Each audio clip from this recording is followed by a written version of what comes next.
तो हेलो दोस्तों, कैसे हो आप सभी। मैं स्वागत करता हूं एक बार फिर से आपके अपने चैनल स्टडी 24/7 पर। तो जैसा कि दोस्तों मैंने आपको बताया था कि हमने वर्णमाला को कंप्लीट कर लिया है। वर्णमाला से जो जो चीज़ बनाई जा सकती है वो हमने अच्छी तरह से समझ ली है, बहुत अच्छी तरीके से। मुझे नहीं लगता कि इससे बाहर कुछ आएगा, और वो आएगा भी नहीं। ठीक है, चलिए फिर इसी के साथ स्वागत करता हूँ मैं आपके साथ एक नए चैप्टर के साथ, जो आपके लिए बहुत ज़्यादा इंपॉर्टेंट होगा। मैंने आपको बता दिया था कि मैं आपके लिए कौन सा चैप्टर शुरू करने जा रहा हूँ।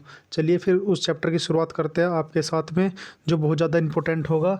वो चैप्टर थोड़ा बड़ा ज़रूर है, पर थोड़ा थोड़ा करके उसे समझते हैं। ठीक है, उस चैप्टर के बारे में देखते हैं कि क्या क्वेश्चन कुछ जरूर बनाए जा सकते हैं उससे। तो चलिए, उस चैप्टर का नाम आपको मैंने बता ही दिया था पहले, क्या नाम होगा उस चैप्टर का नाम। उस चैप्टर का नाम संधि है।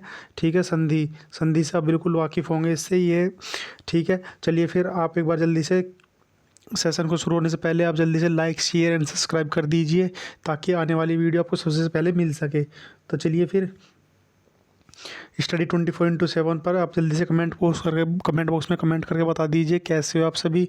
चलिए फिर देखते हैं आज एक संधि से हम क्या कुछ जान सकते हैं।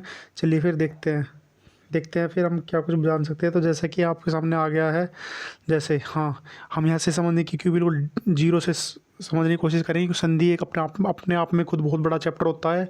मुझे नहीं लगता संधि से बड़ा कोई चैप्टर है भी हिंदी में, क्योंकि ये अपने आप में बहुत बड़ा चैप्टर है। ठीक है, चलिए फिर संधि को शुरुआत करते हैं। संधि दो समीपवर्ती वर्णों के मेल से जो विकार होता है उसे संधि कहते हैं।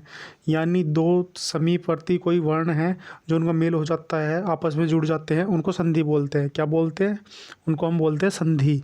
ठीक है, यहाँ तक कोई दिक्कत है? यहाँ तक कोई दिक्कत होनी नहीं चाहिए, क्योंकि अभी तो कुछ हुआ ही नहीं है।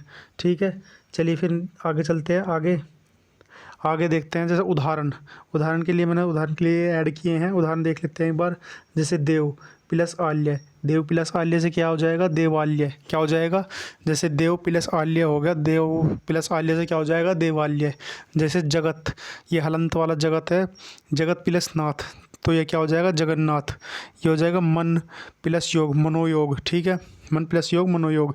मैं आपको ज़रूर बताऊंगा, ये स्वर व्यंजन और विसर्ग के रूप हैं। अभी मैं यहाँ से नहीं बता सकता, अगर यहाँ से बताऊंगा तो कुछ परसेंट आपके ऊपर से ही जाएगा। तो यहाँ से शुरुआत नहीं करते। मैं आपको उदाहरण के लिए बताया है मैंने ये। चलिए फिर देखते हैं संधि के प्रकार कितने होते हैं। संधि के प्रकार होते हैं स्वर संधि, व्यंजन संधि, और एक आपका विसर्ग संधि। ठीक है, संधि के हमारे तीन प्रकार होते हैं। तीन प्रकार की हमारी संधि होती है। कितने प्रकार की होती है? तीन प्रकार की हमारी संधि होती है। ठीक है, हमारी तीन प्रकार की संधि होती है। ठीक है, अब देखते हैं स्वर संधि। शुरुआत कहाँ से करते हैं? स्वर संधि से। शुरुआत स्वर संधि से होगी। स्वर संधि, तो स्वर संधि के कितने रूप हैं? देखिए, स्वर संधि के कितने रूप हैं? स्वर संधि के भी अपने रूप हैं। क्या रूप हैं? दीर्घ स्वर संधि, गुण स्वर संधि, वृद्धि स्वर संधि, और ये यण स्वर संधि। और एक हो रहा है आपकी, एक कौन सी है आपकी? एक है आपकी अयादि स्वर संधि। कौन सी है? अयादि स्वर संधि। कौन सी आपकी? अयादि स्वर संधि। ठीक है, चलिए इन्हें एक एक करके हम इन्हें समझने की बहुत अच्छी तरह से कोशिश करेंगे। ये बहुत ज़्यादा इंपॉर्टेंट है अपने आप में ही। ठीक है, फिर देखते हैं। आपके सामने आती है दीर्घ स्वर संधि। कौन सी आ जाती है? दीर्घ स्वर संधि। दीर्घ स्वर संधि अब आपको बहुत अच्छे से समझाऊंगा मैं, बिल्कुल आराम से। जैसे ए है, ए प्लस, ये प्लस का निशान लगा लिएगा इनमें सब में बीच में, ये मैं लगाना भूल गया हूँ। ठीक है, चलिए फिर ये बराबर लगा देता हूँ मैं, बराबर। ठीक है, हाँ, जैसे ये ए है, ए प्लस ए जुड़ के हो जाता है आ। क्या हो जाता है? आ। ठीक है, ऐसी ए प्लस आ जुड़ के हो जाता है आ। ठीक है, ऐसी आ प्लस ए जुड़ के हो जाता है आ। ऐसी आ प्लस ए जुड़ के हो जाता है आ। ठीक है, संधि को अगर आप अपने ही बुक से पढ़ते हैं, बुक से पढ़ने की कोशिश करते हैं, तो संधि एक ऐसा सब्जेक्ट है कहीं ना कहीं आपके सिरे से उतर के जाएगा। ठीक है, संधि को ट्रिक से पढ़ोगे तो ये अच्छे से समझ में आएगा। इसीलिए मैं आपको ट्रिक से समझाने की बहुत अच्छी तरह से कोशिश करूँगा। ट्रिक से समझाने की कोशिश करूँगा मैं आपको। ठीक है, ट्रिक से अगर आप समझ लोगे तो आपको बहुत अच्छे से समझ में आ जाएगा। ठीक है, ठीक है, बहुत अच्छे से समझ में आ जाएगा अगर ट्रिक से कोशिश करोगे तो। जैसे मैंने अब ये कुछ ऐड किए हैं, इन्हीं के तीन रूप के अकॉर्डिंग ही पूरी संधि, फिर पूरी दीर्घ संधि टिकी है। जैसे ए आ, ई आई, ऊ औ। ठीक है, इन पे अब देखिए, मैं आपको नॉर्मली बताऊंगा। जैसे ये ए है, बिल्कुल ट्रिक के हिसाब से बता रहा हूँ मैं आपको, बिल्कुल ध्यान से समझिएगा। ट्रिक से बता रहा हूँ, बिल्कुल ध्यान से समझिएगा, बिल्कुल समझ में आएगी, ठीक है। कहीं कुछ नहीं होएगा, बिल्कुल आपके सामने करूँगा जो करूँगा, ठीक है। जैसे एक ए है ए, एक है आ, ये दो वर्ड है, ठीक है। अब ए को आप मान लिए कोई ए कैंडिडेट है, कोई कैंडिडेट है ए नाम का व्यक्ति, उसने शादी करनी है, उसने शादी करी किसी ए नाम की ही महिला से, किसी ए नाम की ही महिला से शादी करी ए, तो ये क्या हो जाएगा फिर, ये ए प्लस ए हो जाएगा, यही होगा ना, ए प्लस ए बराबर आ हो जाएगा, यही हो जाएगा, कुछ और होगा, यही होगा बिल्कुल, ए प्लस आ। यानी ए प्लस ए जब दो इंसान मिलकर शादी करेंगे तो यही तो बनेगा, या कुछ और बनेगा, यही बनेगा, ठीक है। तो ये आ बन जाएगा, ठीक है। यहाँ तक कोई दिक्कत है? चलिए फिर अगला स्टेप बताता हूँ। फिर इसने ए ने एक बार तो शादी कर ली, कोई मोमेंट नहीं है ये, चलिए फिर बता देता हूँ मैं आपको। चलिए फिर, हाँ, तो फिर ये ए ने एक बार तो शादी कर ली ऐसे ही, ठीक है। क्षमा चाहूँगा जो मैंने वर्ड बोला है उसके लिए। चलिए फिर देखता हूँ, ए ने एक बार तो शादी कर ली ऐसे, तो क्या बना आ, ए ने एक बार तो शादी कर ली, क्या बना आ, ठीक है। यहाँ तक बिल्कुल क्लियर है। फिर इस ए ने फिर से शादी करनी है एक बार, इसका मन नहीं भरा अभी, इसने फिर से शादी करनी है, तो फिर इसने शादी करी आ से, आ के साथ, आ के साथ, यानी फिर क्या बनेगा, ए प्लस आ, क्या बनेगा आ, अब भी आई बनेगा, ठीक है, अब भी आई बनेगा, ठीक है। यहाँ तक बिल्कुल क्लियर है।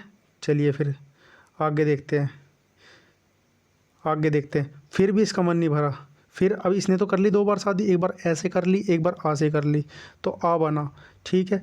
अब इसने अब क्या बोला कि मुझे भी शादी करनी है, अभी ये बोला मुझे भी शादी करनी है, फिर इसने इससे शादी करी, इसने इससे शादी करी, तो क्या बनेगा, आ प्लस ए, क्या बनेगा आ, यही बनेगा।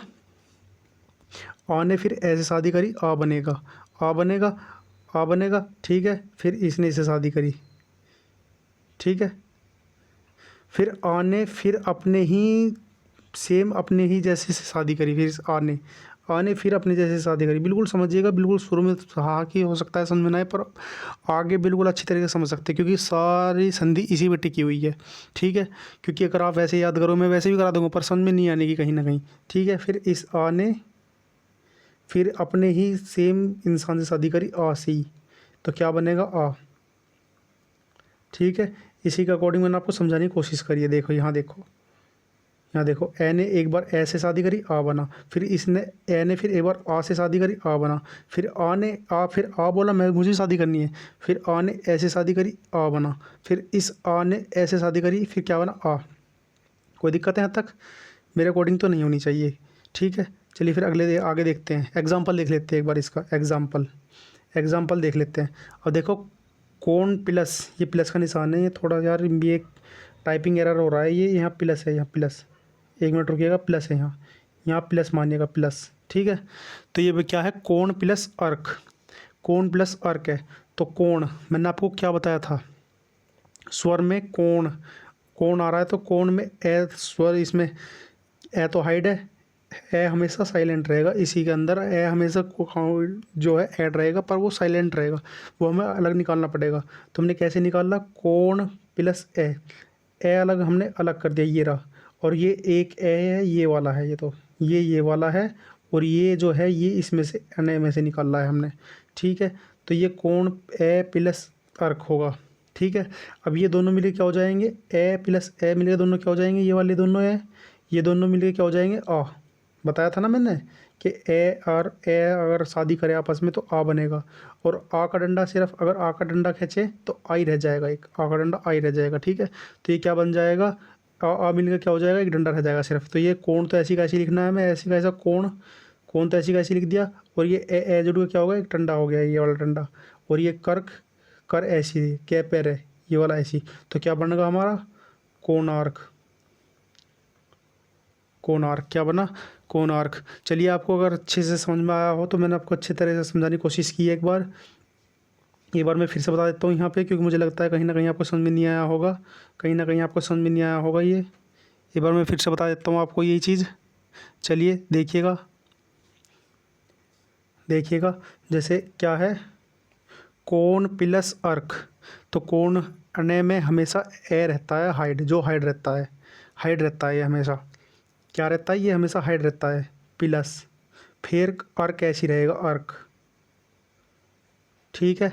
अर्क ऐसी रहेगा तो एक ए तो ये रहा, एक ए ये आ गया, तो कोण ऐसी लिखा जाएगा, कोण, कोण यही बन गया, ये बिल्कुल ही सेम कंडीशन यही बनी। और ए प्लस ए मैंने क्या बताया आपको अभी थोड़ी देर पहले, ये बन जाएगा दोनों आ, और आ का हमेशा क्या होता है, एक डंडा होता है सिर्फ आ, ठीक है। तो कोण का ये तो कोण ऐसी ऐसी लिख दिया यहाँ पे, और ये ए जुड़ के क्या होगा, अने आ, तो ये कर्क से कर्क, तो क्या बनेगा, कोणार्क, कोण प्लस अर्क बराबर कोणार्क। तो ऐसे संधि हमें करनी है। चलिए फिर मैंने आज के लिए आपको इतनी संधि रखी है, क्योंकि मैं फिर ये थोड़ा बड़ा चैप्टर है इसलिए मैंने खुद से ही थोड़े क्वेश्चन रखे हैं, ताकि आपको पहले आपका बेस क्लियर हो जाए, बेस के बाद मैं आपको पूरी तरीके से संधि कराऊंगा, दीर्घ कराऊंगा, फिर सारी संधि कराऊंगा मैं, ठीक है। चलिए फिर अगर आपको सेशन अच्छा लगा तो लाइक शेयर सब्सक्राइब करिएगा, बिल्कुल मत जाइएगा लाइक शेयर सब्सक्राइब करे बिना, क्योंकि आपका एक लाइक शेयर सब्सक्राइब हमें बहुत ज़्यादा मोटिवेट करता है। अगर आपको लगता है 20% ही मेहनत की है, आपको समझ में आया है, तो आप बिल्कुल शौक से सब्सक्राइब करिएगा प्लीज़, आपको एक बहुत ज़्यादा मोटिवेशन मिलता है। चलिए फिर आपको नेक्स्ट क्लास में मुलाकात होगी, बिल्कुल आपको संधि उंगली पर करा दूंगा। चलिए फिर बाय, थैंक यू, जय हिंद, जय भारत।